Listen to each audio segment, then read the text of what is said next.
Խոսքը վերաբերում է 3 ուսումնական հաստատության, 2 դպրոցի ավելի պարզ ասեմ, եւ 1 մանկապարտեզի։ Ի սկզբանե, երբ որ 21 թվականին գործ ուղարկվեց դատարան, մեղադրանք էր առաջադրվել պարոն Մարգարյանին 2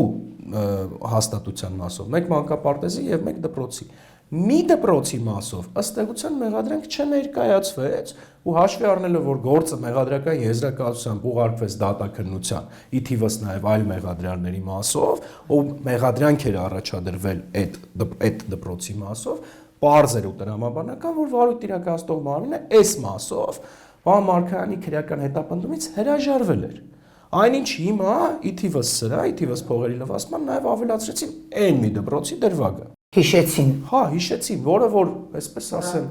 թե իրավական որոշակիության տեսանկյունից թե եմ ասում կրկին դատվելու արգելքի սկզբունքից ելնելով ուղղակի անընդունելի է։ Իսկ ինչ վերաբերում է բուն դեպքին, որ մեղադրում են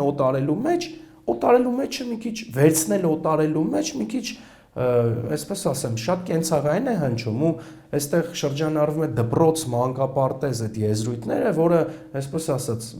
էմոցիաներ են ուզում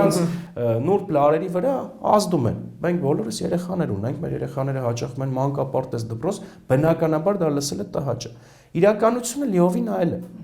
Մանկապարտեզի կամ դպրոցի գույք չի օտարվել։ Մանկապարտեզին, դպրոցին անհատույց օգտագործման իրավունքով հանձնված հողամասը